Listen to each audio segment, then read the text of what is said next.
नमस्कार। ਤੁਸੀਂ ਦੇਖ ਰਹੇ ਹੋ ਜੀ ABP ਪੰਜਾਬੀ ਨਿਊਜ਼ ਤੇ ਮੈਂ ਹਾਂ ਤੁਹਾਡਾ ਅਮਿਤ ਪੰਡੋਰੀ। ਗੋਸਵਾਮੀ ਗੁਰੂ ਨਾਭਾਦਾਸ ਮਹਾਰਾਜ ਜੀ ਭਗਤਮਾਲ ਦੇ ਰਚਿਤਾ ਅੱਜ ਉਹਨਾਂ ਦਾ ਪਾਵਨ ਅਵਤਰਨ ਦਿਵਸ ਹੈ। ਇਸ ਦਿਵਸ ਤੇ ਅੱਜ ਮੈਂ ਤੁਹਾਨੂੰ ਮਿਲਾਉਣ ਜਾ ਰਿਹਾ ਹਾਂ ਇੱਕ ਮਹਾਨ ਸ਼ਖਸੀਅਤ ਦੇ ਨਾਲ। ਗੱਲ ਕਰਨ ਜਾ ਰਹੇ ਹਾਂ ਜੀ ਕਾफ़ी फेमस व्यक्ति ने, फेमस हस्ती ने गुरु अनिरुद्ध आचार्य जी, उन्होंने शिष्य करण कृष्ण जी साढ़े नाल इस वक्त मौजूद ने। आओ गुरु नाभादास महाराज जी के भगतमाल के उत्ते चर्चा करांगे उन्होंने नाल। आओ मिलते हैं उन्होंने सॉरी गुरु अनिरुद्ध आचार्य जी के शिष्य करण कृष्ण जी नाल। आओ मिलिए। लक्ष्मीनाथ समारंभां नाथयामि मध्यमाम् अस्मदाचार्य पर्यन्तां वंदे गुरु परंपरा। सबसे पहले जो टीवी चैनल के माध्यम से देख रहे हैं सभी को जय श्री कृष्णा, जय श्री राधे, जय श्री मन्नारायण।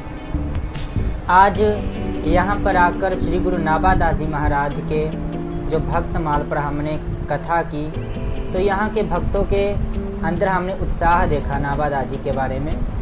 तो नाभादास जी जिन्होंने भक्तमाल की रचना की, कहते हैं कि नाभादास जी जब उनका जन्म हुआ तो वो आंखों से सूरदास थे। ये जो आंखें होती है ये बिल्कुल प्लेन थी। कितने कष्ट नाभादास जी को भोगने पड़े। तो एक दिन नाभादास जी के गांव में अकाल पड़ गया तो उनकी माता जी उन्हें जंगल में लेकर चल पड़ी। जंगल में लेकर गई, वहाँ पर नाभादास जी को छोड़ दिया गया। तभी वहाँ से अग्रदास जी आ रहे थे और अग्रदास जी ने देखा कि सामने एक बालक है। बालक से पूछा तुम कौन हो? उन्होंने बताया, अपना परिचय दिया। बोले आपको किसने यहाँ भेजा? बोले वही जो संसार के रचयिता है वही हमें यहाँ पर भेज रहे हैं।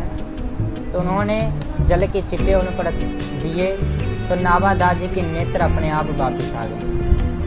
तभी नाभादास जी उनके साथ गुरु जी के साथ रहने लगे। तो गुरु जी ने उन्हें कहा कि तुम एक ऐसी कथा की रचना करो कि जिनमें सभी भक्तों का चरित्र हो।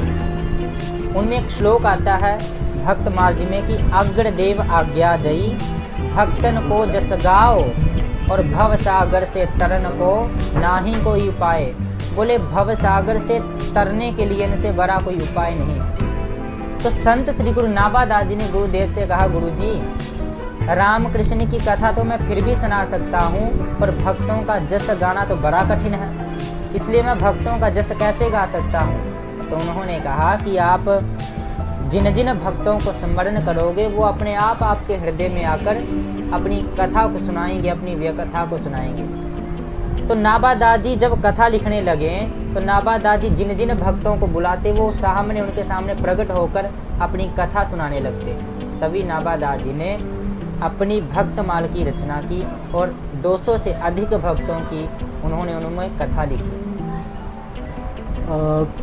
बात ऐसे है कि ज़्यादातर लोग यही सोचते हैं कि जो भक्तमाल है जहाँ गुरु नाभादास जी हैं वो केवल महासों के ही गुरु हैं। नहीं, ऐसा नहीं है। संत देखो सबके लिए होते हैं। संत इस धराधाम पर क्यों आते हैं? क्योंकि वो लोगों को सही मार्ग दिखला रहे हैं, सही दिशा दिखला रहे हैं। तो यदि हम कहें कि ये संत केवल हमारे हैं तो ये गलत है। इसलिए वो संत हैं। तो भक्तमाल उनकी कथा तो सब गाते हैं, हम सब सुनते हैं, गुरुजन सुनाते हैं। तो इसलिए वो केवल महासों के ही गुरु ना हो, वो विश्व के गुरु हो। गुरु नाभादास महाराज जी जो उनका चलो अवतरण तो हुआ था लगभग आज से 4-5 साल पहले हुआ था। लेकिन अभी जो हमारी जो भी ज़्यादा विख्याति उनकी हुई है वो कोई 5-10 सालों में ही हुई है। तो हमारी बिरादरी है, इनको भी कभी पता था और जो बाकी समाज है उसको भी इसके बारे में भी जानकारी कमी थी।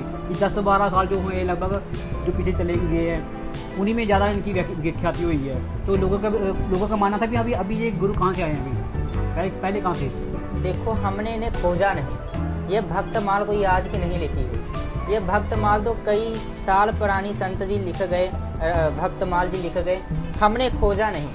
कहते हैं ना कि समंदर में हीरा होता है, जो जितना गहराई में जाएगा तो वो उस हीरे को पा लेता है। उसी प्रकार यदि हमारे लोगों ने उनकी खोज की तो देखो नाभा दाजी आज कल आपने रथ यात्रा देखी तो कितने लोग वहाँ पर आए थे कि जिनकी हम पूरी वो कहकर नहीं गए कि कितने लोग वहाँ पर आएंगे, अधिक से ज़्यादा लोग वहाँ पर आए थे। ठीक तो है। हमने खोजा तो देखो आपके सामने मिले, अब लोग जागरूक भी हो रहे हैं इस बात पर। ठीक है जी। तो चलो अभी हम बात कर लेते हैं महाराज अनिरुद्धाचार्य जी की, कि आपने उनसे शिक्षा ली है, कि आपने कब उनसे शिक्षा वगैरह ली, अब कब उनकी शरण में गए, इसके बारे में थोड़ा बताएंगे हमें। देखो पहले तो हम उनकी कथा को टीवी के माध्यम से ही सुना करते थे, फिर अंदर से एक आवाज़ आई कि हम इन्हें ही गुरु बनाना है, तो गुरु दीक्षा तो हमने उनसे ली, पर शिक्षा इस समय हम दुर्ज्ञाना मंदिर में अमृतसर में लक्ष्मी नारायण संस्कृत महाविद्यालय से अभी हमारी शिक्षा स्टडी चल रही है। तो गुरु चरणों के बीच में बैठकर वो स्टडी हम पास करेंगे और लोगों के बीच में भक्तमाल का प्रचार करेंगे। ठीक। दीक्षा आपने अनिरुद्धाचार्य जी से ली है, और जो आपकी जो स्टडी जो चल रही है, जो आपका अपनी आध्यात्मिक तौर पे जो अपनी जो पढ़ाई चल रही हो वो भी चल रही है दुर्ज्ञाना मंदिर में चल रही है। बिल्कुल। ठीक है जी। तो अभी आपको जो हमारे जो दर्शक देख रहे हैं उनको आप आज के दिन का क्या संदेश देना चाहते हैं? वो यही संदेश देना चाहते हैं कि हमें उनकी कथा को सुनना चाहिए, कथा को करवाना चाहिए। हम इस पर न डिपेंड रहें कि वो केवल महाशयों के गुरु है, वो सबके गुरु हैं, सबको उनकी कथा सुननी चाहिए। भक्तमाल होगी तो लोगों के बीच में प्रचार होगा उनका। अब कई लोग उनके बारे में जान नहीं पाते, कई लोगों को ये भी नहीं पता कि नाभा दाजी ने भक्तमाल लिखी है, तो उन्हें बताने के लिए हम लोगों को उन लोगों के घर जाना पड़ेगा, उनके बीच जाना पड़ेगा और बताना पड़ेगा भक्तमाल के बारे में। ठीक है जी। तो भक्तमाल की जब ये बात की जा रही है अभी, तो भक्तमाल में कितने महापुरुषों की जो वही वाणी आती है, जहाँ उनकी कोई कथा आती है? 200 से अधिक इसमें संत महापुरुषों की कथा लिखी हुई है। सतयुग से लेकर कलयुग तक जितने भक्त हुए वो सबकी कथा उन्होंने लिखी है। ठीक है। और देखो उन्होंने कथा तो सबकी लिखी, पर अपनी कथा छोटी सी लिख दी, पूरी अपनी उन्होंने कथा इनमें लिखी ही नहीं, क्योंकि वो भक्तों को आगे लाना चाहते थे। जिनकी भक्तमाल में नाभा दाजी की कथा नहीं है? नहीं, मतलब कथा तो है उसमें पर कम है, ज़्यादा उनकी कथा नहीं है। ज़्यादा उन्होंने जो अपने उनके आसपास जो पिछले हुए कि भक्त हुए हैं, बिल्कुल उनकी कथा उन्होंने भक्तों का ज़्यादा प्रचार किया उन्होंने। ठीक है जी। अपने में अभी ज़्यादा जोर नहीं लगाया उन्होंने। हाँ, ज़्यादा जोर उन्होंने जो अपने भक्त थे, बिल्कुल भूले बिसरे थे, उनको इकट्ठा करके उनका निचोड़ भक्तमाल में रख दिया। बिल्कुल एक माला तैयार कर दी, इसलिए इनका नाम पड़ गया भक्तमाल। भक्तमाल। ठीक है जी। और एक मेरी क्या बाकी जो हमारे दर्शक जो देख रहे हैं उनके मन में भी हो सकता है कि कोई थोड़ा आज सवाल हो कि बाकी जो गुरु हैं उनको कोई गुरु कहता है, कोई संत जी कहता है, कोई कहता है, लेकिन जब बाबा नाभा दाजी की बात आती है तो उनकी आगे लगता है गोस्वामी। ये गोस्वामी जो एक उपाधि है, इसके बारे में थोड़ा बताइए ज़रा। देखो गुरु नाभा दास जी को गोस्वामी की उपाधि तुलसीदास ने दी। आप कोई भी किताब लिखोगे तो उन्हें पहले विद्वानों को दिखाना पड़ता है ना। यदि हम मतलब कोई चीज़ हम छाप रहे हैं तो किसी से तो साइन करवाएंगे। जैसे रामचरितमानस लिखी गई तो रामचरितमानस पर स्वयं शंकर भगवान ने अपने साइन किए, सत्यम शिवम सुंदरम। वैसे ही नाभा दास जी जब विद्वानों के बीच में गए तो वहाँ पर तुलसीदास भी थे, तो तुलसीदास को भी गोस्वामी तुलसीदास कहा जाता है। तो उपाधि वही देगा ना जो उस उपाधि में है। जैसे हम शास्त्री कर रहे हैं तो हमें शास्त्री की डिग्री कौन देगा? जिसने शास्त्री की हुई है। बिल्कुल। उसी प्रकार गोस्वामी नाभा दास जी को वो उपाधि श्री तुलसीदास जी ने दी। ठीक है जी। एक मिनट करिए, मैं अपने दर्शकों को ये बताना चाहता हूँ कि जो बात कर रही है अभी हम गोस्वामी की, गोस्वामी की उपाधि है।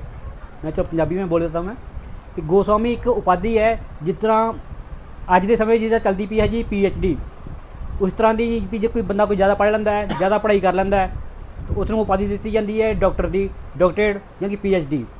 ਉਸੇ ਤਰ੍ਹਾਂ ਹੀ ਇਹ ਗੋਸਵਾਮੀ ਇੱਕ ਉਪਾਧੀ ਹੈ ਜਿਸ ਨੂੰ ਸੰਤ ਸ਼੍ਰੋਮਣੀ ਜਦੋਂ ਬੰਦਾ ਕੋਈ ਹੋ ਜਾਂਦਾ ਹੈ, ਕਾਫੀ ਬੰਦਾ ਵੀ ਇਸ ਚੀਜ਼ ਵਿੱਚ ਆਪਣੀ ਪਕੜ ਬਣਾ ਲੈਂਦਾ ਹੈ, ਉਦੋਂ ਸੰਤ ਮਹਾਤਮਾ ਜਿਹੜੇ ਉਹਨਾਂ ਤੋਂ ਉੱਪਰ ਹੁੰਦੇ ਨੇ ਉਹਨਾਂ ਵੱਲੋਂ ਉਸ ਨੂੰ ਇੱਕ ਉਪਾਧੀ ਦਿੱਤੀ ਜਾਂਦੀ ਹੈ। ਦਿੱਤੀ ਜਾਂਦੀ ਸੀਗੀ, ਪੁਰਾਣੇ ਸਮੇਂ ਵਿੱਚ ਦਿੱਤੀ ਜਾਂਦੀ ਸੀਗੀ। ਅੱਜ ਕੱਲ੍ਹ ਤਾਂ ਡਾਕਟਰੇਟ ਕਿਹਾ ਜਾਂਦਾ ਹੈ, PhD ਕਿਹਾ ਜਾਂਦਾ ਹੈ, ਪਰ ਉਸ ਸਮੇਂ ਵਿੱਚ ਗੋਸਵਾਮੀ ਦੀ ਉਪਾਧੀ ਕਿਹਾ ਜਾਂਦਾ ਸੀਗਾ, ਜੋ ਕਿ ਆਪਣੇ ਤੁਲਸੀਦਾਸ ਜੀ ਨੇ ਉਹਨਾਂ ਦੇ ਨਾਂ ਅੱਗੇ ਵੀ ਗੋਸਵਾਮੀ ਲੱਗਦਾ ਹੈ। ਅਤੇ ਨਾਲ ਦੀ ਨਾਲ ਜਿੱਦਾਂ ਹੁਣ ਸਾਡੇ ਗੋਸਵਾਮੀ ਨਾਭਾ ਦਾਸ ਜੀ ਨੇ ਉਹਨਾਂ ਦੇ ਅੱਗੇ ਵੀ ਗੋਸਵਾਮੀ ਜਿਹੜਾ ਲਗਾਇਆ ਜਾਂਦਾ ਹੈ, ਯਾਨੀ ਕਿ ਇੱਕ ਉਪਾਧੀ ਦਿੱਤੀ ਗਈ ਉਹਨਾਂ ਨੂੰ ਵੀ ਕਾਫੀ ਵਧੀਆ ਸੀਗੇ ਆਪਣੇ ਜਿਹੜੇ ਅਧਿਆਤਮਿਕ ਵਿੱਚ।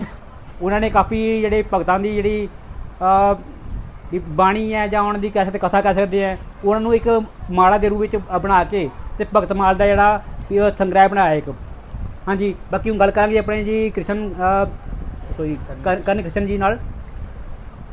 ਹਾਂਜੀ ਕਰਨ कृष्ण जी, थोड़ा जिहा आप भगत माल के थोड़ा जिहा एक होर थोड़ा जिहा हल्का जिहा विचार हमारे जो दर्शक आपको दिख रहे हैं। नावादास जी ने एक श्लोक बड़ा सुंदर लिखा है, भक्त भक्ति भगवंत गुरु।